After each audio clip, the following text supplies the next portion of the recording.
Hello everyone. इतिहास की हमारी इस सीरीज़ में हम चर्चा कर रहे थे कि किस तरीके से भारत में गांधी जी का आगमन होता है और किस तरीके से यहाँ पे सक्रिय राजनीति में गांधी जी जो है वो अपनी भूमिका निभाना शुरू करते हैं। इसकी शुरुआत हम कह सकते हैं कि 1915 में भारत में गांधी जी के आगमन के साथ शुरू हुई और 1916 में लखनऊ अधिवेशन में गांधी जी ने भाग लिया। इसके बाद में 1917 में चंपारण सत्याग्रह गांधी जी का पहला सक्रिय आंदोलन था कह सकते हैं। इसके बाद में गांधी जी जो हैं वो 1918 के अहमदाबाद मिल मजदूर आंदोलन में शामिल हुए। उसी वर्ष खेड़ा सत्याग्रह में भी शामिल हुए और इस तरीके से गांधी जी की छाप लोगों के दिलो दिमाग पर छूटने लगी। उन्हें ऐसा लगने लगा कि मान लो कोई एक साधारण सा हाड़ मांस का पुतला हो और वो एक जादू की छड़ी लेकर के सारे समस्याओं का निवारण कर देता हो बिना किसी हिंसा के। ऐसा वो एक व्यक्ति उनको अपने सामने मिल गया था। ठीक है, तो गांधी जी के बारे में हमें कुछ और आंदोलनों की चर्चा करनी है कि कौन से दूसरे आंदोलन थे जिनमें उन्होंने सक्रिय भूमिका निभाई थी। कल की क्लास में हम चर्चा कर रहे थे कि भारत में उनकी शुरुआत, उनकी राजनीतिक या सक्रिय भूमिका की शुरुआत होती है 1917 के चंपारण सत्याग्रह से। इसके पहले 1917 के पहले हम कल की क्लास में या पिछली वीडियो में हम चर्चा कर चुके थे कि भारत में जो 1916 में अधिवेशन हुआ था, लखनऊ अधिवेशन, जिसको कि हम लखनऊ पैक्ट के नाम से भी जानते हैं, कांग्रेस लीग योजना के नाम से भी जानते हैं।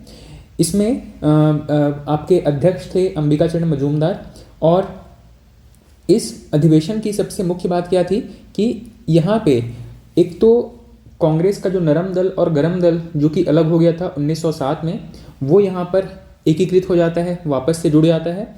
ठीक है, दोनों में समझौता हो जाता है। दूसरी तरफ 1906 में गठित एक नया जो राजनीतिक दल था मुस्लिम लीग, ये भी कांग्रेस का समर्थन करना शुरू कर देता है। ठीक है, और समर्थन के पीछे उनकी अपनी वजह थी।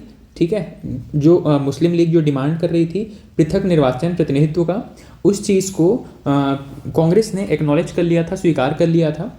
इसी वजह से मुस्लिम लीग ने कांग्रेस का साथ देना शुरू कर दिया था। और यहीं पर लखनऊ अधिवेशन 1916 में ही बिहार के चंपारण से एक व्यक्ति आते हैं, इनका नाम था राजकुमार शुक्ल। ठीक है, राजकुमार शुक्ल के रिक्वेस्ट पर गांधी जी जो हैं चंपारण आने के लिए राजी होते हैं। और जब उनको पता चलता है कि यहाँ पर 3 कट्ठिया पद्धति चल रही है, मतलब 3 कट्ठा जमीन पर किसानों को जबरन नील की खेती करवाई जा रही है, इस चीज़ के विरोध में उन्होंने चंपारण सत्याग्रह शुरू किया और ये सत्याग्रह सफल रहा। उसके बाद में किसानों को अपने 3/20 भाग भूमि पर नील की खेती करनी कंपलसरी नहीं थी। ठीक है, तो ये पहला सफल आंदोलन था गांधी जी का भारत में। ठीक, लेकिन यहीं पर ये स्टोरी समाप्त नहीं हुई। इसके बाद में गांधी जी की डिमांड बहुत ज़्यादा बढ़ गई। जहाँ पे भी लोग समस्या से ग्रस्त होते थे वो सीधे गांधी जी को बुलावा भेजते थे कि गांधी जी आएंगे और सारा कुछ ठीक कर देंगे। अब यहीं पर 1918 में भी एक ऐसा ही मामला देखने को मिलता है। इसको हम कहते हैं अहमदाबाद मिल मजदूर आंदोलन। ठीक है, ये जो अहमदाबाद मिल मजदूर आंदोलन था, यहाँ पे जो बहुत सारे जो मजदूर थे उनको सैलरी और उनको अपने वेतन और बोनस को लेकर के कुछ समस्या आ रही थी।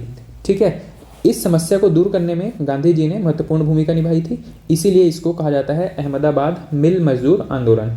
ठीक है, फरवरी 1918 की घटना है।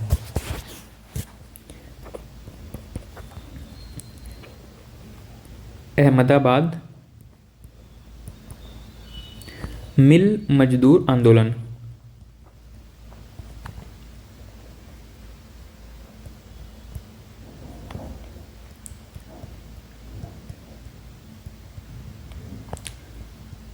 फरवरी 1918।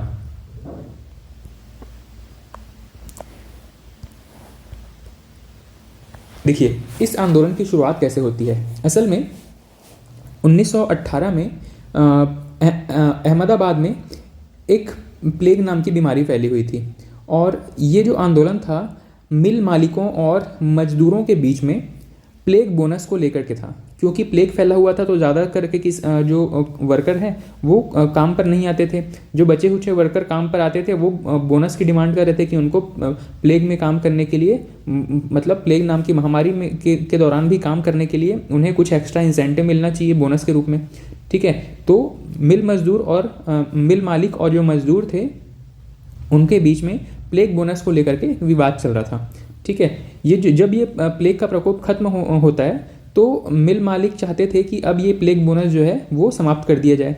ठीक है, जब प्लेग चल रहा था उस समय तो बोनस देते रहे, लेकिन जैसे ही ये प्लेग बीमारी खत्म होती है उस समय मिल मालिक चाहते थे कि अब ये बोनस को समाप्त कर दिया जाए। ठीक है, वापस अपनी नॉर्मल सैलरी पे ही काम करें। लेकिन इसी दौरान आपको पता है कि प्रथम विश्व युद्ध भी छिड़ चुका था। 1914 से लेकर के 1919 ये था प्रथम विश्व युद्ध का समय। अब प्रथम विश्व युद्ध के दौरान विश्व में, जैसे कि अभी भी हमको पता है ना कि रशिया यूक्रेन वॉर चल रहा था, तो कई सारी चीज़ों की सप्लाई रुक गई थी, इस वजह से चीज़ों के दाम बढ़ने शुरू हो गए थे।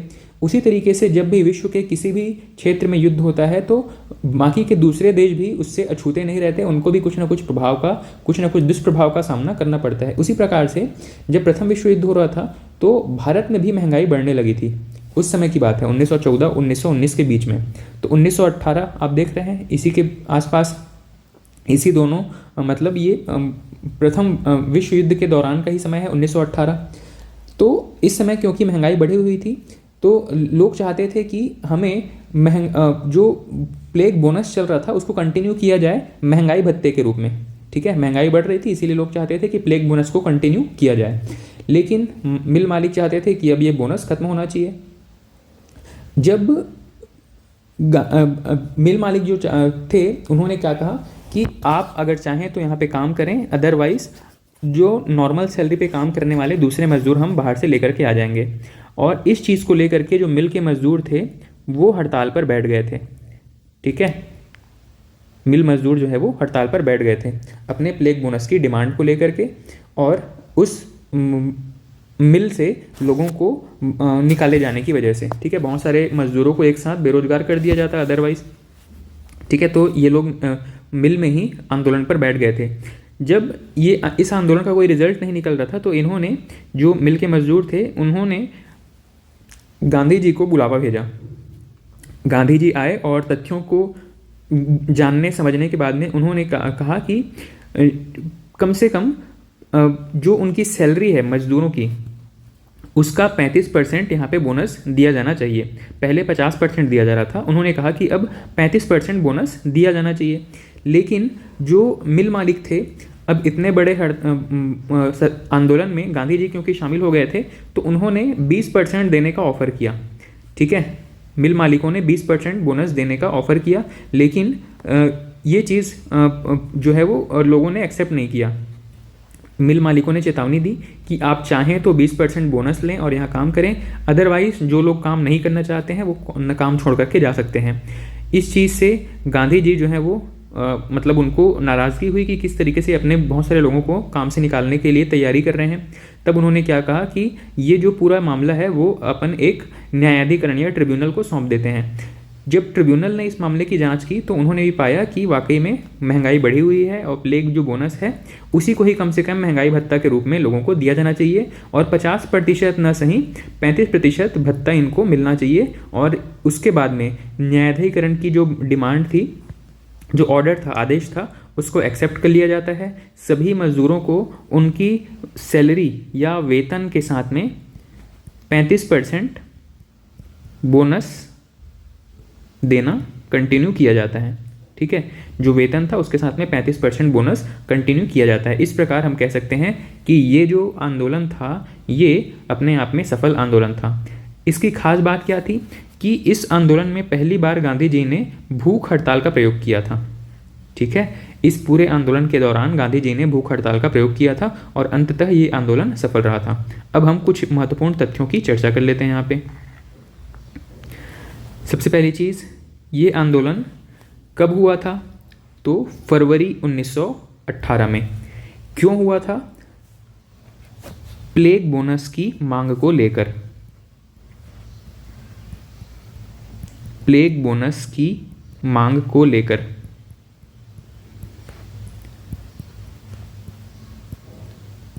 जब अहमदाबाद में प्लेग फैला हुआ था तो मजदूरों को 50% बोनस देकर के काम पर बुलाया जा रहा था, लेकिन प्लेग समाप्त होने के बाद उनको बोनस समाप्त करने की घोषणा की गई थी।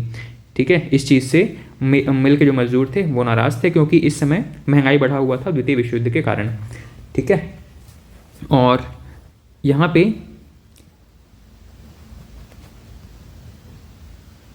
प्लेग बोनस की मांग को लेकर के यह आंदोलन चल रहा था। कब हुआ, क्यों हुआ, अब कैसे किया गया, तो यहाँ पे गांधी जी ने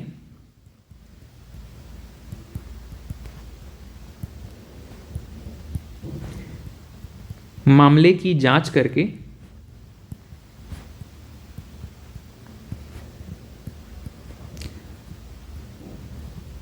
%35, 50% की जगह 50% नहीं, 35% बोनस देने का आग्रह किया।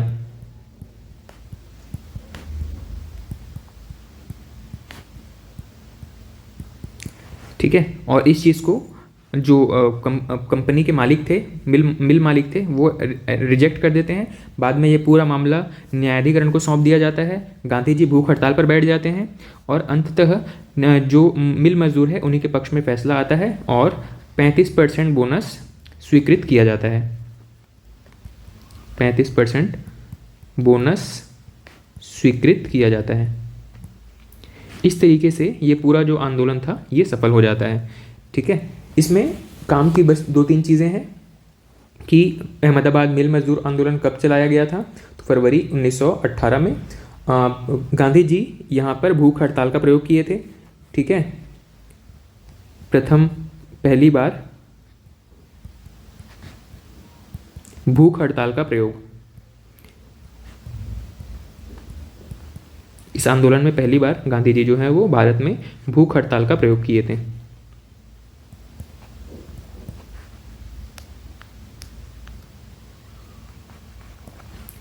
पहली बार भूख हड़ताल का प्रयोग किए थे। ठीक, इतनी चीज़ें हैं अहमदाबाद मिल मजदूर आंदोलन के बारे में। इसके बाद हम नेक्स्ट आंदोलन की तरफ चलें जो कि 1918 में ही घटित हो रहा था। ठीक है, 1918 में ही एक और आंदोलन है, इसको ये तो फरवरी में घटित हो गया था। मिल मजदूर आंदोलन जो है अहमदाबाद वाला फरवरी 1918 में। इसके बाद में मार्च 1918 में एक और सत्याग्रह होता है, इसको हम कहते हैं खेड़ा सत्याग्रह। खेड़ा सत्याग्रह, खेड़ा सत्याग्रह, ये भी खेड़ा आपको पता है गुजरात में है। ये हो रहा था मार्च 1918 में। ठीक है, देखिए खेड़ा सत्याग्रह जो था ये किसानों से संबंधित सत्याग्रह था। यहाँ पे किसानों के उत्पादन से ज़्यादा यहाँ पे टैक्स वसूला जा रहा था। इस चीज़ को लेकर गांधी जी यहाँ पे भी टैक्स में कमी करवाने के लिए, टैक्स माफ़ी करवाने के लिए अंग्रेज़ों के विरुद्ध किसानों के साथ इन्वॉल्व हो गए थे। इसी को हम जानते हैं खेड़ा सत्याग्रह के नाम से। अगर इसकी स्टोरी में बिल्कुल शॉर्ट में आपसे कहूँ तो यहाँ पे जो खेड़ा नाम की जगह है गुजरात में, यहाँ पे भी आपको पता है 1918 वाला समय है, 1917-18 के आसपास यहाँ पे प्लेग फैला हुआ था। तो प्लेग की वजह से मजदूर खेतों में काम नहीं कर पाए थे और यहाँ पे उत्पादन लगभग 75% कम हो गया था। ठीक है, साथ ही उत्पादन 75% कम होने के साथ में यहाँ प्लेग की वजह से कई लोगों की मृत्यु भी हुई थी। तो लोग यहाँ पे काम नहीं कर पा रहे थे। अब जब टैक्स वसूलने की बारी आती है, ठीक है, साल के अंत में जब टैक्स वसूलने की बारी आती है तो जो अंग्रेज थे उन्होंने टैक्स में 25% की वृद्धि कर दी थी। कितना? 25% की वृद्धि कर दी थी। एक तरफ सामान्य उत्पादन से 75% कम उत्पादन हुआ है, दूसरी तरफ अंग्रेजों ने टैक्स में सामान्य की जगह 25% की वृद्धि कर दी है। इस चीज़ से भाई कोई भी किसान कम उत्पादन के साथ बढ़ा हुआ टैक्स पे नहीं कर सकता था। इसीलिए उन्होंने क्या किया? खेड़ा सत्याग्रह शुरू किया था और खेड़ा नाम के स्थान पे ये सत्याग्रह शुरू किया था, इसीलिए इसको खेड़ा सत्याग्रह कहा जाता है। इसमें गांधी जी जो हैं मतलब खेड़ा में फसल बर्बाद होने के बावजूद भी, क्योंकि सरकार टैक्स वसूल रही थी, इसीलिए किसानों द्वारा इसका विरोध किया गया था, ठीक है, और टैक्स माफ़ करने की डिमांड की गई थी।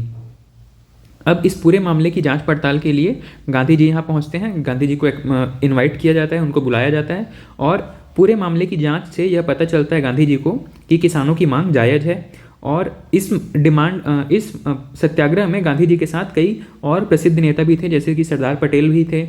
ऐसे कुछ प्रमुख नेता भी गांधी जी के साथ खेड़ा सत्याग्रह में शामिल हुए थे, ठीक है। और इसी दौरान गुजरात में एक गुजरात सभा नाम की एक संस्था का गठन किया गया था, इसके अध्यक्ष गांधी जी को बनाया गया था।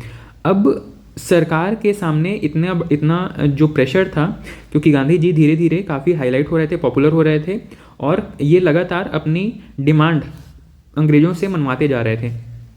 खेड़ा सत्याग्रह में भी लोग उनका समर्थन किए, और आगे चल के जो ब्रिटिश अधिकारी थे या ब्रिटिश जो कंपनी थी, उनको किसानों के सामने झुकना पड़ा, उनकी डिमांड को मानना पड़ा, और उन्होंने एक आदेश जारी किया कि जो लोग लगान दे सकते हैं, टैक्स दे सकते हैं, उन्हीं से वसूला जाए, जबरन टैक्स की वसूली न की जाए, ठीक है। तो इतना बेहतर ऑफर मिलने के बाद किसानों ने, गांधी जी ने इस आंदोलन को समाप्त कर दिया, ठीक है। महत्वपूर्ण बिंदुओं की अगर चर्चा करें तो यहाँ पे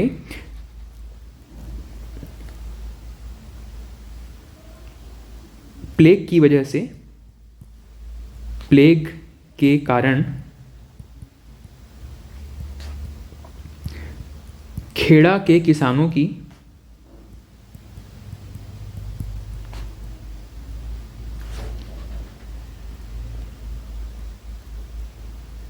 कृषि उत्पादन, खेड़ा के किसानों का कृषि उत्पादन 75% कम हो गया था, और टैक्स को लगभग 25% बढ़ा दिया गया था। यह एक प्रमुख कारण था इस पूरे सत्याग्रह के लिए। दूसरी चीज़, गांधी जी को यहाँ पे बुलाया गया, और गांधी जी ने तथ्यों की जांच करने के बाद मामले को सही पाया। गांधी जी ने तथ्यों की जांच करने के बाद पूरे मामले को सही पाया कि वाकई में उत्पादन कम हुआ है, टैक्स बढ़ा दिया गया है, गरीब किसान कैसे इसको पे करेंगे, ये एक चुनौती है, समस्या है, इस चीज़ को गांधी जी समझ रहे थे, ठीक है। और यहीं पे गांधी जी ने पहली बार असहयोग आंदोलन शुरू किया था, ठीक है। तो गांधी जी के द्वारा असहयोग आंदोलन का पहला प्रयोग यहीं पे किया गया था। इसको हम कह सकते हैं प्रथम असहयोग आंदोलन। असहयोग आंदोलन, असहयोग का मतलब क्या होता है, वैसे इसके बारे में हम आगे चर्चा भी करेंगे कि असहयोग आंदोलन में असहयोग का मतलब क्या है। असहयोग में एक शब्द छुपा हुआ है, सहयोग, और उसको नकारात्मक सेंस में लें, मतलब सहयोग न करने की भावना के साथ लें, तो उसी को हम कह रहे हैं असहयोग। मतलब यहाँ पे जो लोग हैं वो ब्रिटिश अधिकारियों का सहयोग नहीं करेंगे किसी भी मामले में, ठीक है। किस मामले में हो सकता है, जैसे कि टैक्स पटाने के मामले में, ठीक है, जैसे उनके नियम कानून मानने के मामले में, तो किसी भी मामले में ये हिंसा का प्रयोग नहीं करेंगे, लेकिन किसी भी तरीके से ब्रिटिश अधिकारियों का समर्थन भी नहीं करेंगे। यही कहलाता है असहयोग आंदोलन। तो यहाँ पे इसको असहयोग आंदोलन क्यों कहा गया, क्योंकि यहाँ पे गांधी जी ने कर नहीं पटाने का आंदोलन चलाया, ठीक है, कर ना पटाओ आंदोलन। जो भी टैक्स उनका बनता था, मान लो किसी को नॉर्मल उत्पादन, जो भी उत्पादन हुआ है किसानों का, उसी में से उनका जो भी टैक्स बनता था 5%, 10%, वो टैक्स भी न पे करने का आंदोलन चलाया, कर न पटाओ आंदोलन चलाया। इसीलिए इसको कहा जाता है पहला असहयोग आंदोलन। भाई एक सामान्य व्यक्ति से आप इतना ज़्यादा टैक्स वसूलेंगे तो कहाँ से पे कर पाएगा। अगर वो सारा कुछ पे कर देगा तो उसको खाने के लाले पड़ जाएंगे, उसको कहीं ना कहीं से उधार लेकर के फिर वो एक डेब्ट ट्रैप में फंस जाता है कि उधार के दुष्चक्र में, ठीक, किसी सूदखोर साहूकार से बढ़ी हुई दर पे उधार लेगा और जीवन भर उसको चुकाने के लिए फिर बंधुआ मजदूर बन जाता था। तो इस सब को गांधी जी समझ रहे थे और उन्होंने यहाँ पे कर न पटाओ आंदोलन चलाया ताकि मामले की ठीक से जांच हो सके। ठीक है, और उसके बाद में यहाँ पे इनके साथ में, गांधी जी के साथ में सरदार पटेल और कुछ प्रमुख नेता भी थे। और अंततः सरकार मतलब ब्रिटिश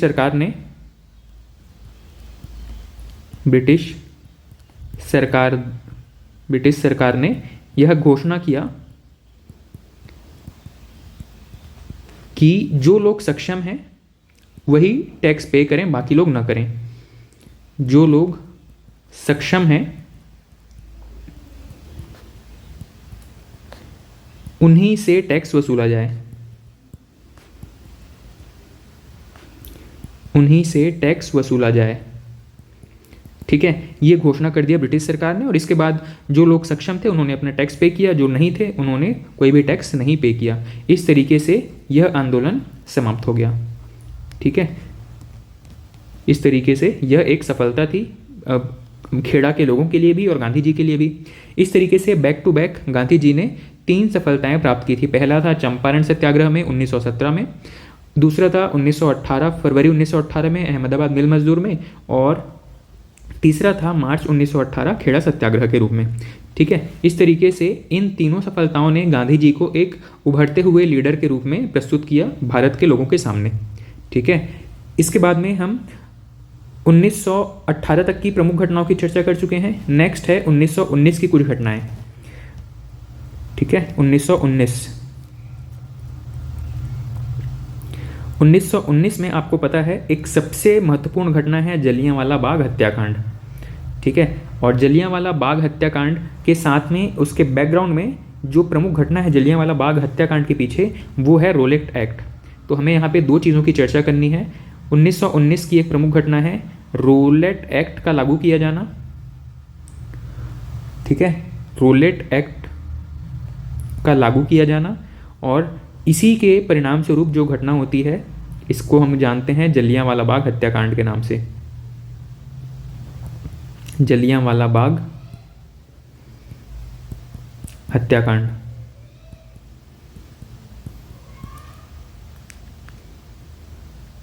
ठीक, इन दोनों की चर्चा हमको करनी है।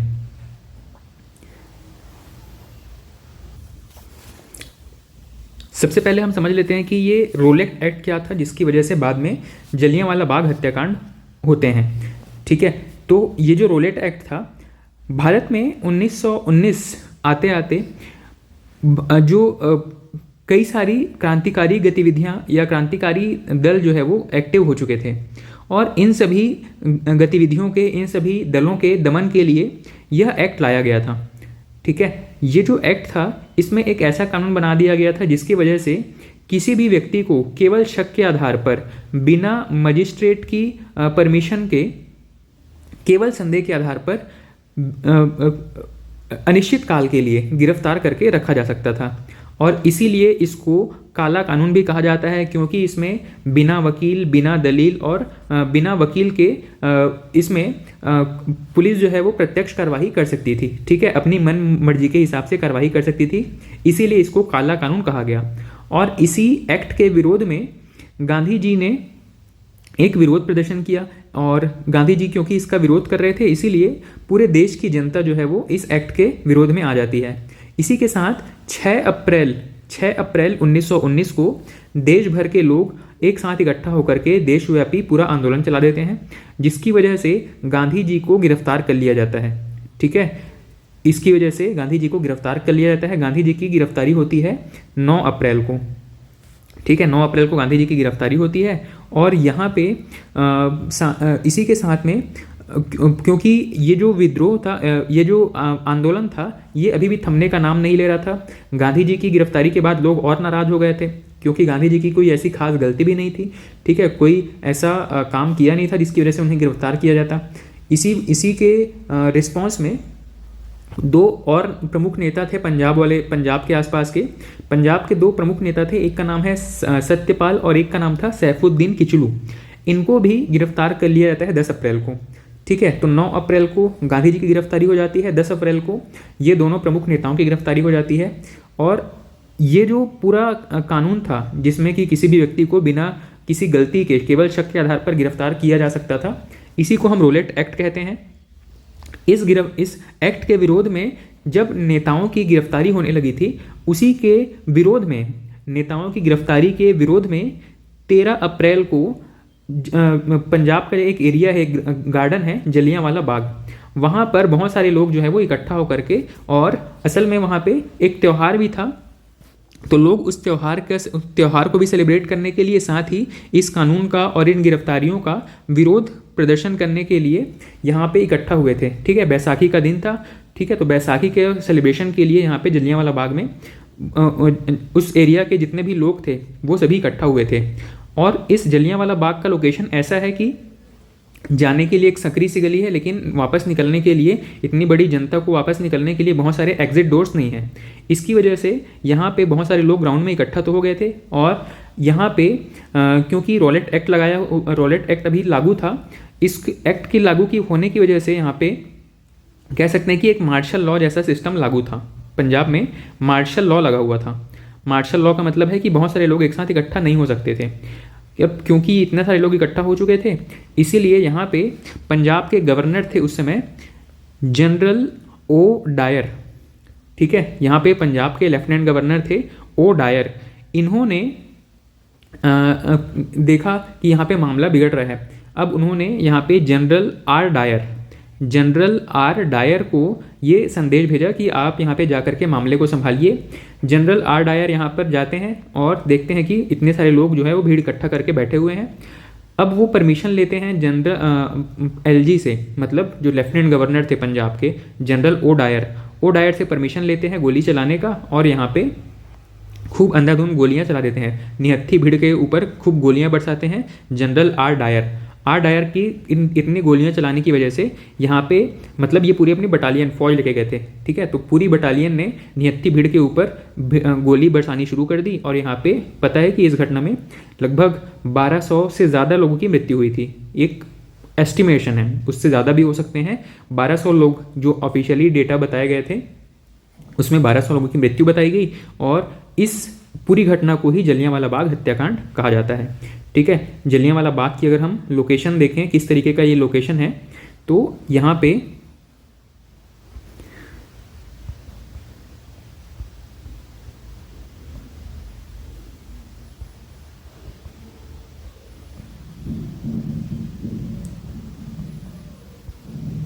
जलियांवाला बाग,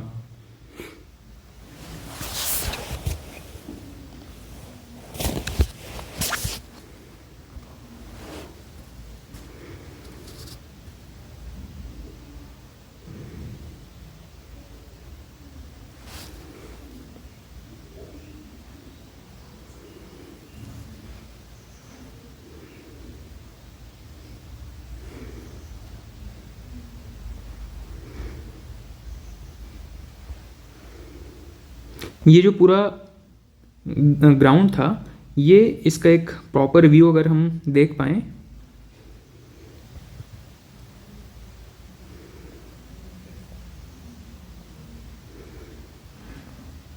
इसमें कोई ऐसा इमेज नहीं दिख रहा है जो इसका पूरा होलिस्टिक व्यू कवर करता हो। खैर, फिलहाल एक आइडिया के लिए आप ध्यान रखिएगा कि यहाँ पे जो गोलियाँ बरसाई गई थी उसके निशान अभी भी वहाँ की दीवारों में मौजूद हैं। ठीक है,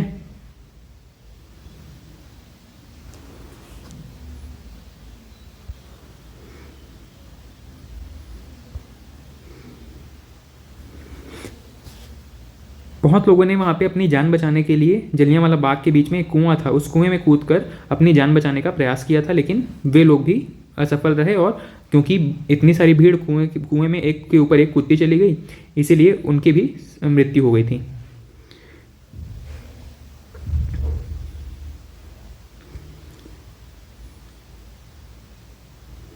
ये एक सिंबॉलिक रिप्रेजेंटेशन है कि किस तरीके से अंग्रेजों ने यहाँ पे निहत्थी भीड़ के ऊपर गोलियां चलाई थी। अच्छा, इसका एक पिक्चराइजेशन आपको देखना है तो मैंने जो बताया था आपसे, शहीद नाम की जो मूवी है, जिस भगत सिंह वाली, वहाँ पे इसका एक छोटा सा क्लिप आपको देखने को मिल सकता है। ठीक है, और इसके साथ ही आपको महात्मा गांधी नाम की जो मूवी है, गांधी नाम से जो मूवी मैंने आपको सजेस्ट किया था, वहाँ पे भी आपको इसके कुछ क्लिप्स देखने को मिल सकते हैं जलियांवाला बाग से संबंधित।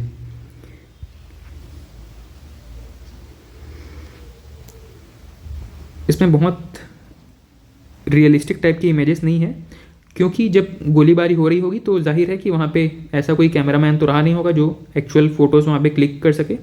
ये केवल एक सिंबॉलिक रिप्रेजेंटेशन है कि किस तरीके से वहाँ पे निहत्थी भीड़ के ऊपर गोलियां चलाई गई होंगी।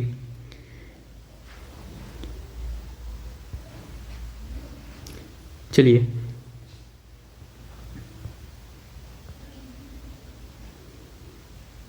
तो यहाँ पे मैं जो ज़रूरी तथ्य हैं उनको नोट कर देता हूँ। जैसे कि सबसे पहले है रोलेट एक्ट के बारे में। रोलेट एक्ट के बारे में याद रखना है कि इसको एक और नाम से जाना जाता है। रोलेट एक्ट को एक और नाम से जाना जाता है। इसको कहा जाता है anarchical and revolutionary crimes act.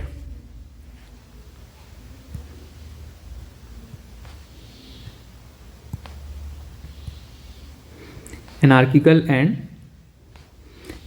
And revolutionary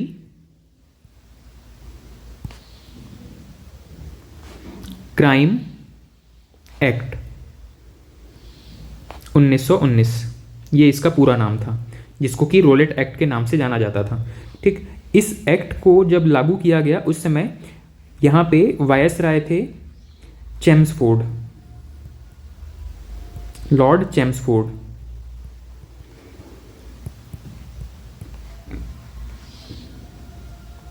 Lord Chelmsford यहाँ पे वायसराय थे। ठीक है, और इस एक्ट को ही काला कानून कहा गया था। ठीक है, इस एक्ट को काला कानून क्यों कहा गया? क्योंकि इस कानून का प्रावधान क्या था कि किसी भी व्यक्ति को केवल संदेह के आधार पर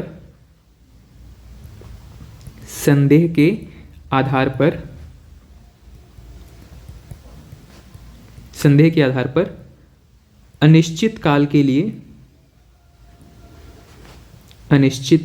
लिए गिरफ्तार किया जा सकता था। ठीक, उस समय हमारा संविधान तो लागू था नहीं, ब्रिटेन का जो संविधान था उसमें भी ऐसा कोई जिक्र नहीं किया गया था। ठीक, भारतीयों के लिए तो यहाँ पे हमारे पास कोई फंडामेंटल राइट नहीं थे, कोई आर्टिकल 21, आर्टिकल 19 काम नहीं कर रहा था। ठीक है, आर्टिकल 21 जैसे कि मैंने बताया था, राइट टू लाइफ हो गया, आर्टिकल 19 वाक एवं अभिव्यक्ति की स्वतंत्रता, तो ये सारे राइट्स हमको उस समय मिले नहीं थे। इसीलिए यहाँ पे इनको संदेह के आधार पर ही गिरफ्तार करके अनिश्चित काल के लिए लागू किया जा सकता था और इस पर कोई भी ऑब्जेक्शन रेज नहीं कर सकता था। ठीक, इस संदेह के आधार पर गिरफ्तारी को ही कहा गया है बिना वकील,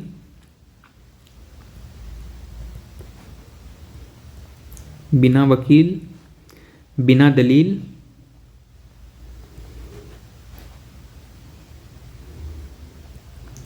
दलील, और बिना अपील का कानून। कोई आप वकील नहीं रख सकते, कोई अपनी दलील पेश नहीं कर सकते, कहीं पे भी अपील नहीं कर सकते, और इसी वजह से इस पूरे कानून को ही काला कानून की संज्ञा दी गई। इस पूरे रोलेट कानून को ही काला कानून का संज्ञा दिया गया। ठीक, और बाद में गांधी जी ने इसके विरोध में 6 अप्रैल को क्या किया था? 6 अप्रैल को गांधी जी ने इसके विरोध में गांधी जी द्वारा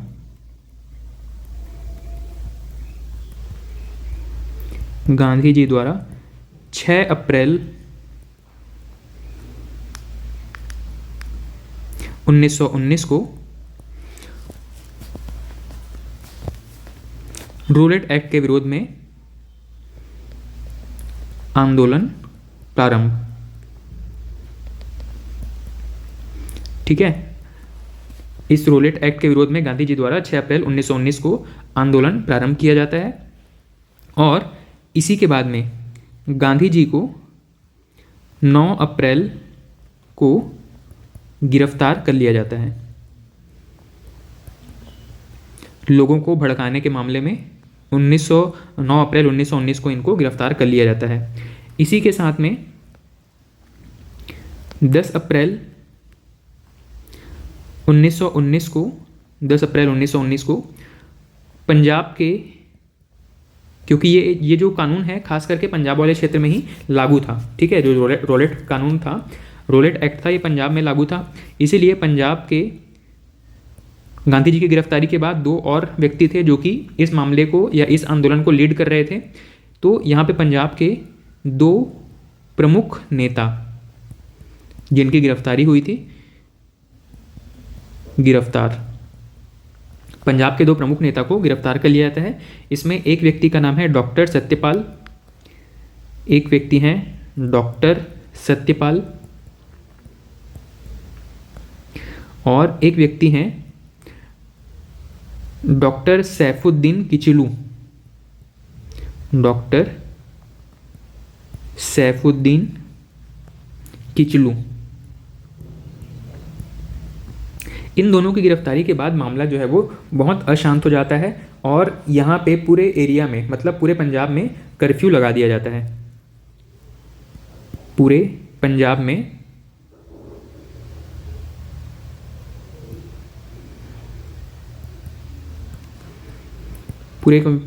क्योंकि ये आंदोलन बहुत हिंसक हो चुका था, ठीक है। 10 अप्रैल 1919 को जब डॉक्टर सत्यपाल और सैफुद्दीन किचलू की गिरफ्तारी की गई थी, इसके बाद अमृतसर के आसपास बहुत सारे जुलूस निकाले गए, बहुत सारे विरोध प्रदर्शन निकाले गए।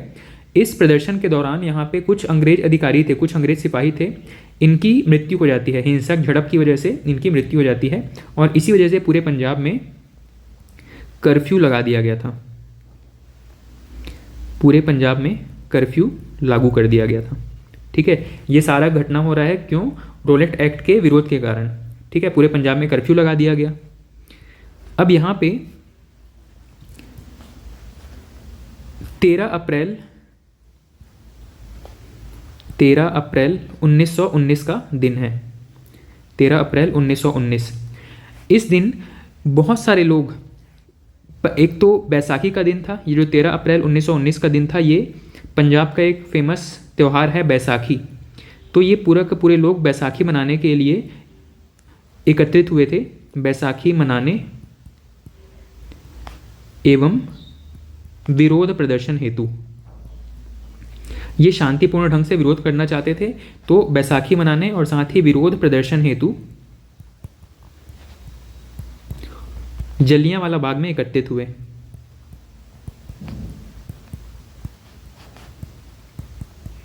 जलियांवाला बाग में एकत्रित हुए। अब इतनी सारी जो भीड़ इकट्ठी हो गई थी, क्योंकि पंजाब में कर्फ्यू लगा हुआ था, तो लोगों ने कर्फ्यू का वायलेशन कर दिया था, कर्फ्यू का उल्लंघन कर दिया था, ठीक। और अंग्रेज अधिकारी एक मौका खोज रहे थे कि किस तरीके से लोगों को दबाया जाए, किस तरीके से लोगों को सप्रेस किया जाए, उनको दंडित किया जाए। और यहीं पे लोग अंग्रेज अधिकारी जो थे या सैनिक थे, उनको मौका मिल गया था, क्योंकि लोगों ने कर्फ्यू का वायलेशन किया था। कर्फ्यू मतलब एक साथ 2 या 3 जो भी उनका उस समय लिमिट रखा गया होगा, उससे ज़्यादा लोग एक साथ एक जगह पर नहीं मिल सकते, नहीं खड़े हो सकते हैं। इसी को कहा जाता है कर्फ्यू, जैसा कि अभी कोविड या कोरोना के समय पे लागू था, ठीक है, धारा 144 जिसको हम कहते हैं। तो यहाँ पे कर्फ्यू लागू था, बहुत सारे लोग एक साथ जलियांवाला बाग में एकत्रित हो गए थे और इस एकत्रित भीड़ को काबू करने के लिए एक व्यक्ति को बुलाया गया जिसका नाम था general R Dyer. General R Dyer.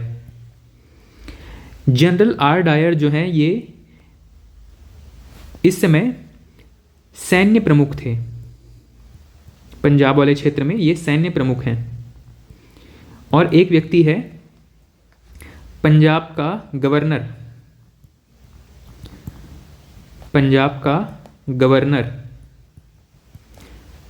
के गवर्नर का नाम है ओ डायर, ठीक है। तो जनरल डायर को जो पंजाब के गवर्नर हैं ओ डायर, इनसे परमिशन मिल गया था कि आप वहाँ पे जाकर के वहाँ की भीड़ को कंट्रोल करने का प्रयास करेंगे और जो भी ज़रूरी कार्रवाई है वो कार्रवाई करने की इनको छूट मिली हुई थी, ठीक है। और इस समय पंजाब के वायसराय थे चेम्सफोर्ड। ठीक है। पंजाब के वायसराय थे चेम्सफोर्ड। ये महत्वपूर्ण तथ्य हैं, इनको पूछा जाता है परीक्षाओं में। सैन्य अधिकारी का क्या नाम था, पंजाब के गवर्नर का नाम क्या था और भारत के वायसराय का नाम क्या था। ठीक है, तो आर डायर जिन्होंने मुख्य रूप से गोली चलाई थी, और पंजाब के गवर्नर थे ओ डायर जिनसे आदेश मिला था, और इस समय भारत के वायसराय थे चेम्सफोर्ड। ठीक है, और इसी दौरान जनरल आर डायर ने अपनी पूरी सैन्य टुकड़ी के साथ वहाँ पर जा कर के लोगों को भाग निकलने का मौका दिए बिना ही वहाँ पर गोलीबारी प्रारंभ करवा दी। ठीक है,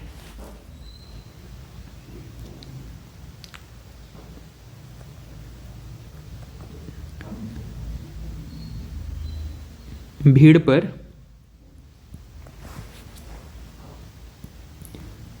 गोली चलाने का आदेश।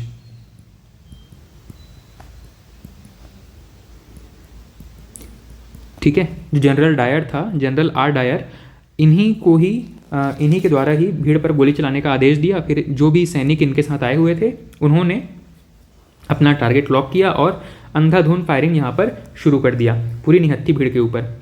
और इस भीड़ में कहते हैं कि लगभग 1200 से ज़्यादा लोगों की मृत्यु हुई थी, और ब्रिटिशर्स तो इसको बहुत कम बताते हैं, उनके अनुसार तो लगभग केवल 400 लोगों की मृत्यु हुई थी। इस घटना के बाद में प्रतिक्रिया के स्वरूप में रविंद्रनाथ टैगोर, इनको नाइटहुड की उपाधि मिली हुई थी, इसका त्याग कर दिया उन्होंने।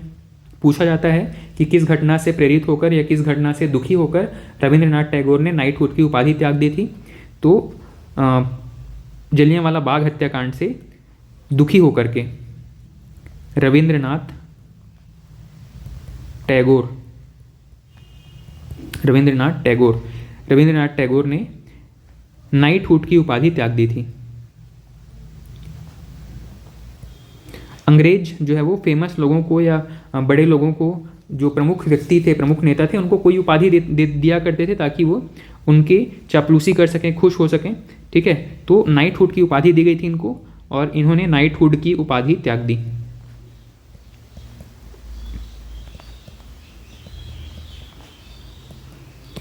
ठीक है, रविंद्रनाथ टैगोर ने नाइटहुड की उपाधि त्याग दी। और इसके अलावा बहुत सारे लोग जो कि ब्रिटिश सरकार के कार्यकारिणी परिषद में शामिल थे भारत में, वो सभी अपनी सदस्यता से त्यागपत्र दे देते हैं। और इसी के साथ ही गांधी जी ने यहाँ पे गांधी जी को केसर हिंद की उपाधि दी गई थी। ठीक है, केसर हिंद की उपाधि क्यों दी गई थी? क्योंकि प्रथम विश्व युद्ध जो चल रहा था इसमें इन्होंने ब्रिटेन का समर्थन करने का घोषणा किया था। ठीक है, ब्रिटेन की तरफ से भारतीय लोग लड़ेंगे, इस चीज़ की घोषणा किया था, इसीलिए गांधी जी को केसर हिंद की उपाधि दी गई थी। ठीक है, तो इन्होंने गांधी जी ने केसर हिंद की उपाधि त्याग दी थी। गांधी जी वैसे तो गिरफ्तार कर लिए गए थे, लेकिन गांधी जी ने अपनी केसर ए हिंद की उपाधि त्याग दी।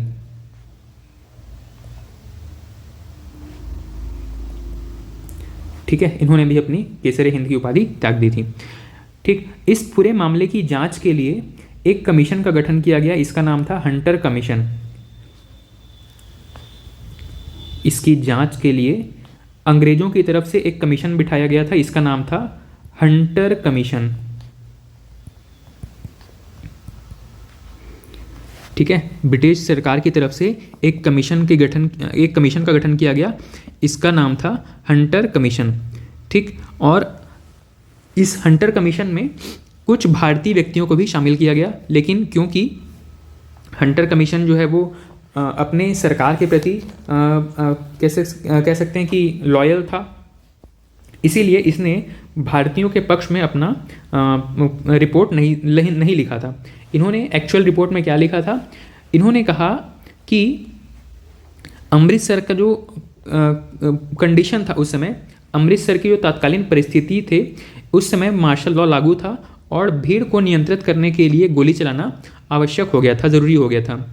लेकिन जनरल डायर ने अपने कर्तव्य को गलत समझा और जो तर्कसंगत आवश्यकता से अधिक बल का प्रयोग कर लिया वहाँ पे।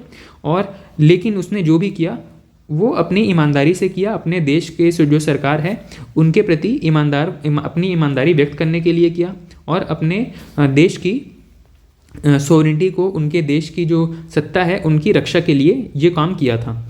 ठीक है, इस तरीके से उन्होंने किसी भी प्रकार से जनरल डायर को दोषी नहीं कहा इस पूरे मामले में। ठीक, लेकिन क्योंकि उन्होंने गोली चलाने का आदेश तो दिया था, इसीलिए हंटर कमीशन के रिपोर्ट के आधार पर यहाँ पर जनरल डायर को, मतलब आर डायर को, जो सैन्य प्रमुख था, आर डायर को अब उनके पद से हटा दिया जाता है। आर डायर को यहाँ पर बर्खास्त कर दिया जाता है। लेकिन ये केवल सिंबॉलिक रूप से था, प्रतीकात्मक रूप से उनको बर्खास्त किया गया था। एक्चुअली में अपनी बर्खास्तगी के बाद में जब ब्रिटेन पहुंचते हैं तो वहाँ पर जो ब्रिटेन की जो लोकसभा, ब्रिटेन का जो राज्यसभा है, जिसको कि हाउस ऑफ लॉर्ड्स कहा जाता है, यहाँ पे हाउस ऑफ लॉर्ड्स में एक डॉक्यूमेंट पेश किया गया जहाँ पे जनरल डायर की प्रशंसा की गई।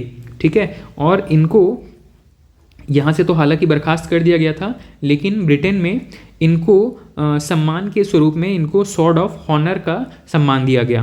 ठीक है, इनको सॉर्ड ऑफ ऑनर सम्मान के रूप में इनको सॉर्ड ऑफ ऑनर दिया गया। साथ ही इनको 2600 पाउंड की राशि दी गई, 2600 पाउंड की राशि दी गई इनको सम्मान के स्वरूप। ठीक है, तो इस तरीके से हंटर कमीशन का जो रिपोर्ट था वो एक तरफा था। उन्होंने सिर्फ जनरल डायर को कुछ हद तक दोषी पाया, और इनके दोष के लिए सज़ा सिर्फ इतनी मिली थी कि इनको इनकी नौकरी से बर्खास्त कर दिया गया था। बाद में जब ये ब्रिटेन पहुंचते हैं तो उनको खूब सम्मानित किया जाता है। वहीं दूसरी तरफ भारत में भी इस पूरे मामले की जांच के लिए एक कमीशन बैठाई गई थी, जो कि आपके पंडित मदन मोहन मालवीय जी की अध्यक्षता में थी। लेकिन भाई यहाँ पे आप अपने हिसाब से कोई कमीशन का गठन करेंगे, कोई भी रिपोर्ट सौंप देंगे, उससे कुछ लाभ होने वाला नहीं था। ठीक है, तो एक जांच कमेटी बताई गई थी मदन मोहन मालवीय जी की अध्यक्षता में। अब ये कुछ भी रिपोर्ट सौंपें, कोई भी आरोप लगाएं, उससे कुछ फ़ायदा होने वाला नहीं था। केवल ये एक जांच के लिए जांच के लिए यह एक दल था जिसका गठन किया गया था, और अदरवाइज इसका कुछ खास फायदा हुआ नहीं था। हंटर कमीशन की रिपोर्ट के आधार पर जनरल डायर को केवल बर्खास्त किया गया था। और बाद में आपको इस व्यक्ति का नाम याद है, पंजाब का जो गवर्नर था ओ डायर, इसको बाद में जो पंजाब के एक व्यक्ति थे उधम सिंह, ठीक है, इन्हीं के नाम पर एक मूवी बनी हुई है उधम सिंह के नाम पर। इस पंजाब के गवर्नर की हत्या कर दी जाती है उधम सिंह के द्वारा, क्योंकि इन्हीं के आदेश पर यहाँ पे जो गोली चलाने का आदेश था वो दिया गया था। ठीक है, जनरल आर डायर ने पंजाब के गवर्नर ओ डायर से पहले परमिशन मांगा था। ओ डायर ने क्योंकि यहाँ पे परमिशन दे दिया था, इसीलिए उधम सिंह को पता था इस पूरे मामले की फसाद जो है, ये पूरे मामले का जो मुख्य दोषी है वो ओ डायर है। आर डायर तो एक सैन्य अधिकारी था, उसको अगर मना किया जाता तो हो सकता है वो गोली नहीं चलाता, लेकिन ओ डायर ने यहाँ पे उनको परमिशन दे दिया था गोली चलाने का। इसीलिए उधम सिंह ने क्या किया था, ब्रिटेन में घुस करके और ओ डायर की हत्या की थी। इससे संबंधित जो मूवी का नाम है उसको आप चाहें तो देख सकते हैं। इसका मूवी शायद बना हुआ है उधम सिंह के नाम से ही एक मूवी बना हुआ है, विकी कौशल इसमें प्रमुख भूमिका में है। ठीक है, तो आपको एक महात्मा गांधी मूवी देख लेनी है। हिस्ट्री की अगर बेहतर समझ चाहते हैं तो महात्मा गांधी वाली मूवी देख सकते हैं, भगत सिंह वाली मूवी देख सकते हैं, और उधम सिंह वाली मूवी देख सकते हैं। ठीक है, तो आज की क्लास में या जलियांवाला बाग हत्याकांड के बारे में इतनी महत्वपूर्ण चीज़ें थी। और इसके अलावा अच्छा, एक और जो उधम सिंह ने इनकी हत्या कब की थी, तो सोचिए 1919 की ये घटना है, और उधम सिंह के मन में ये बैठा हुआ था कि उनको बदला लेना है। इन्होंने क्या किया था, 13 मार्च 1940, 20 साल का इंतजार किया था इन्होंने। 13 मार्च 1940 को उधम सिंह ने सरदार उधम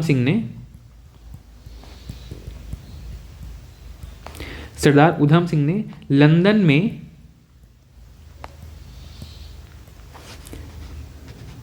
ओ डायर की हत्या कर दी।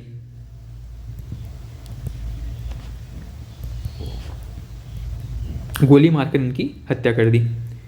ठीक है, इस तरीके से इनका बदला भी पूरा हुआ और जो होना था जलियांवाला बाग हत्याकांड के दौरान वो तो हो ही चुका था, उसको तो वापस लाया नहीं जा सकता था। लेकिन उधम सिंह के मन में जो गुस्से की भावना थी वो कम से कम यहाँ पर शांत होती है और इनको लगा कि कम से कम ये बदला लेने में सफल हो चुके थे। पर 20 साल अपने लक्ष्य के लिए इंतजार करना ये एक बहुत बड़ी अचीवमेंट है किसी भी व्यक्ति के लिए। तो उधम सिंह ने ये कर दिखाया था और ओ डायर की हत्या करके इन्होंने इस पूरे घटना का बदला लिया था। ठीक है, तो जलियांवाला बाग के बारे में इतनी महत्वपूर्ण चीज़ें थी। जो डेट वगैरह है वो महत्वपूर्ण है। अब यहाँ पे 6 अप्रैल को गांधी जी को गिरफ्तार किया गया। 6 अप्रैल को गांधी जी के द्वारा आंदोलन प्रारंभ किया गया था। 9 अप्रैल को उनकी गिरफ्तारी हो जाती है। 10 अप्रैल को पंजाब के 2 और नेता को गिरफ्तार कर लिया जाता है। 13 अप्रैल का दिन था जहाँ पे बैसाखी मनाने के दौरान जलियांवाला बाग के अंदर सभी लोगों के ऊपर गोली चलाई जाती है और इस गोलीबारी के प्रमुख 2 आरोपी हैं। एक तो हैं जनरल आर डायर और दूसरा है पंजाब के गवर्नर ओ डायर। ठीक है, ओ डायर की हत्या किसके द्वारा कर दी जाती है? उधम सिंह के द्वारा की जाती है। आर डायर को हंटर कमीशन की रिपोर्ट के आधार पर उनकी सेवा से बर्खास्त कर दिया जाता है, लेकिन ब्रिटेन पहुंचने के बाद इनको खूब सम्मान दिया जाता है। इस तरीके से जलियांवाला बाग से संबंधित जो महत्वपूर्ण तथ्य हैं वो आपके सामने हैं। ठीक, आज की क्लास में इतना रखते हैं। Thank you.